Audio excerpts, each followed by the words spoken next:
Nia Jax start करती है show को। नाया जैक्स आती है एंड वो कहती है at this point right now मेरे माइंड में सिर्फ एक चीज़ चल रही है, वो है क्राउन जूअल चैम्पियनशिप। एंड अगर तुम लोगों ने कुछ समय से नोटिस किया होगा, मुझे जो भी चाहिए वो मुझे मिल जाता है। जैसे कि लास्ट टाइम जब मैं सऊदी में थी तब मैं बनी थी क्वीन ऑफ द रिंग, और ऐसे ही कल एक और बार हम सऊदी में हिस्ट्री को रिपीट करेंगे और मैं बनूंगी WWE क्राउन जूअल चैंपियन। और यहाँ पे नाया जैक्स को इंटरप्ट कर देती है लिव मॉर्गन। लिव मॉर्गन आती है और कहती है तुझे पता नहीं है शायद, जो मुझे चाहिए वो मैं ले लेती हूँ। लास्ट टाइम जब मैं सऊदी में थी मैंने रिटायर किया था बैकी लिंच को एंड मैं बनी थी WWE women's world heavyweight champion, और मैं हूँ अब तक की WWE की greatest women's world heavyweight champion. और यहाँ पे एकदम से एंट्री हो जाती है टिफनी की। Miss money in the bank आती है एंड रिंग साइड से वो कहती हुई आती है दोनों को, तुम दोनों को पता नहीं है क्राउन जूअल सऊदी अरेबिया में होने वाला है कल टिफी टाइम, क्योंकि कल मैं बनूंगी WWE women's world heavyweight champion. और ये कहते हुए वो रिंग में आती है एंड यहाँ पे नाया जैक्स कहती है बिल्कुल सही बिल्कुल सही, जिसके ऊपर टिफनी कहती है नाया नाया नाया रुको रुको रुको, मैं तुम्हारे ऊपर भी कैश इन कर सकती हूँ कल। पता नहीं, मैंने अभी तक सोचा नहीं है किसके ऊपर करूँगी, लेकिन एक चीज़ तो पक्की है, मैं कल के दिन एक चैंपियनशिप अपने साथ घर लेके जाने वाली हूँ। और यहाँ पे टिफनी पूछती है लिव मॉर्गन को, लिव मॉर्गन सपोज कर अगर मैंने तेरे ऊपर कैश इन किया और चैंपियनशिप जीत गई तो क्या मुझे डोमिनिक भी उसके साथ में मिलेगा? जिसके ऊपर लिव मॉर्गन कुछ ऑफेंसिव बात कह देती है टिफनी को एंड टिफनी बजा देती है लिव मॉर्गन के एक मुक्का। और बस फिर लिव मॉर्गन वहां पर रेफरी बुलवाती है एंड मैच को ऑफिशियल करवा देती है Liv Morgan versus Tiffany. Match काफी बढ़िया चल रहा है, लेकिन यहाँ पे गलत डिस्ट्रैक्शन हो जाती है, गलत इशारों के चलते, गलत डिस्ट्रैक्शन के चलते यहाँ पे टिफनी को जीतना था, लेकिन वो सैडली हार जाती है ये वाला मैच। और मैच हारने के बाद जब नाया जैक्स रिंग के अंदर आ रही थी, लिव मॉर्गन उन्हें मार देती है और यहाँ पे जो होता है बाद में वो किसी डिस्ट्रैक्शन से कम नहीं था। नाया जैक्स सबको बजा देती है, सबको, डोमिनिक को मार देती है, रखेल को मार देती है एंड लिव मॉर्गन को भी मार देती है। एंड जो रिंग में पड़ा था brief case money in the bank वो उठा के वो चली जाती है टिफनी को अपने साथ लेके। केविन ओवेंस का एक प्री रिकॉर्डेड क्लिप हमें दिखाया जाता है जहाँ पे केविन ओवेंस कह रहे थे मैं ये कभी नहीं चाहता था रैंडी ऑर्टन, लेकिन अगर तुझे चाहिए मैच तो अब तो तू गया। It's time for a tag team match, street profit versus pretty deadly. Street profits आते हैं रिंग में। स्ट्रीट प्रॉफिट्स के साथ जो आज महिला आई थी, जो हर बार आती है भाई, वो भी एकदम एक्शन के मूड में थी आज भाई। प्रीटी डेडली के वन हाफ को वो एकदम से रिंग साइड पे उठा के फेंक देती है भाई, वो क्या ही बढ़िया लग रहा था देखने में। एंड इसी के चलते स्ट्रीट प्रॉफिट ये वाला मैच जीत जाते हैं। बैक स्टेज नाया जैक्स कहती है टिफनी को, वो जो तू रिंग में कह रही थी कि तू मेरे ऊपर कैश इन करेगी, टिफनी कहती है नो नो नो नो, वो सिर्फ मैंने लिव मॉर्गन को फंसाने के लिए किया था, उसको कंफ्यूज करने के लिए किया था। It's just a part of plan.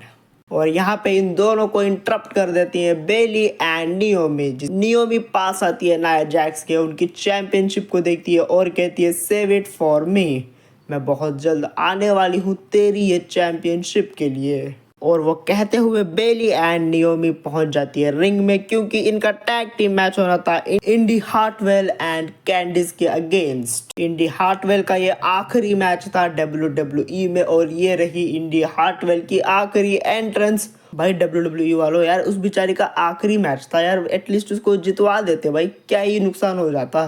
Sadly indie Hartwell पे ही पिन होता है, नियोमी उन्हें पिन करके हरा देती है एंड नियोमी एंड बेली ये वाला मैच जीत जाते हैं।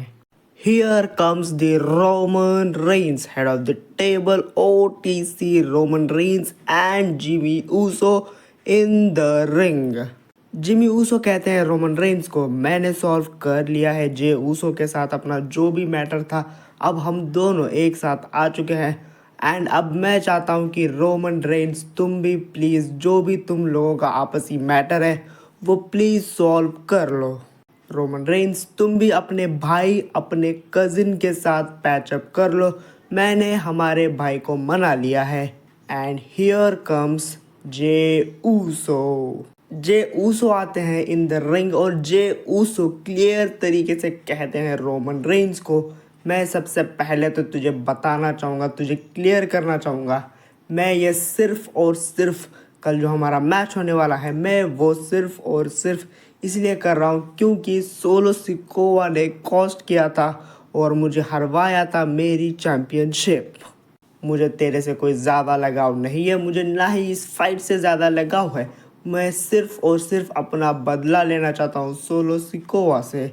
जो उसने मेरे साथ किया वो गलत था और एट दिस पॉइंट यहाँ पे कोई ट्राइबल चीफ नहीं है, कोई मैं तेरा साइड चिक नहीं हूँ, कोई मैं तेरा साइड का राइट हैंड नहीं हूँ। तू भी इक्वल है, मैं भी इक्वल हूँ, जिमी भी इक्वल है।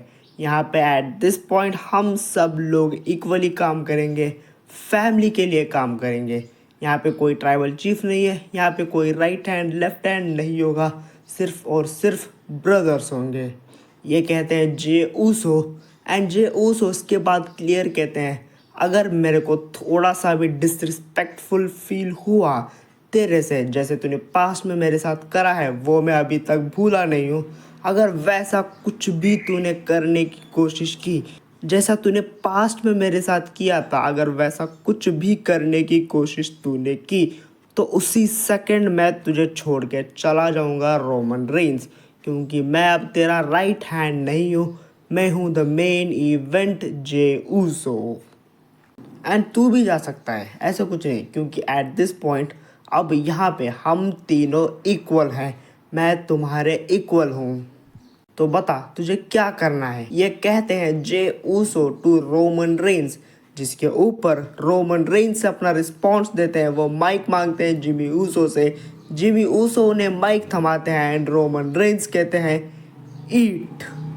और बस फिर लास्ट में जाते जाते तीनों भाई Jimmy Uso, Jey Uso and Roman Reigns we the ones वाला पोज करके चले जाते हैं। फेटल 4-वे tag team match, Io Sky versus Bianca Belair versus Piper Niven versus slash legend. एक सिंपल लाइन में मैं तुम्हें ये मैच का एक्सप्लेनेशन दूं, जो अभी तक हमारे लोगों में एक्साइटमेंट नहीं थी कल इनके मैच को लेके। डेफिनेटली ये वाला मैच अगर तुमने लाइव देखा है तो तुम्हारी एक्साइटमेंट ज़रूर से बढ़ गई होगी। पर्सनली मेरे को तो अब बहुत ज़्यादा इंटरेस्ट आ चुका है क्राउन ज्वेल में इनके मैच को लेके। क्या ही बढ़िया परफॉर्मेंस दिया चारों लोगों ने और यहाँ पे इयो स्काई ने पिन करके ट्रिक करके हरा दिया ये वाला मैच एंड इयो स्काई जीत गई ये वाला मैच। भाई कल के दिन बस ये ना हो कि दो बड़े power houses lash legend and Jade Cargill आपस में लड़ रहे हो, उनकी टीम्स आपस में लड़ रही हो और इयो स्काई कल भी ऐसे ही बाजी मार ले और टैग टीम चैंपियनशिप्स अपने साथ लेके चली जाए। भाई इन्होंने बहुत बढ़िया तरीके से एकदम इंटरेस्ट बिल्ड कर दिया है कल जो इनका मैच होने वाला है उसको लेके। It's time for main event, Randy Orton and Cody Rhodes versus Gunther and Ludwig Kaizer. बहुत बढ़िया मैच था, काफी बढ़िया मैच। पर्सनली मेरे को नहीं लगा था Cody Rhodes and Randy Orton इतने बढ़िया तरीके से एक साथ काम कर पाएंगे। पर्सनली मेरे को लग रहा था कि भाई थोड़े बहुत यहाँ पे गर्जेस हो सकते हैं इन दोनों के बीच, लेकिन ऐसा कुछ नहीं हुआ। लेकिन at the end of the match blunder हो गया, गड़बड़ हो गई। कोडी रोड्स का यहाँ पे हम फॉल्ट कह सकते हैं। कोडी रोड्स को यहाँ पे कुछ करना चाहिए था लेकिन उन्होंने बहुत जल्द एक्शन नहीं लिया और इसी के चलते रैंडी ऑर्टन पिट गए।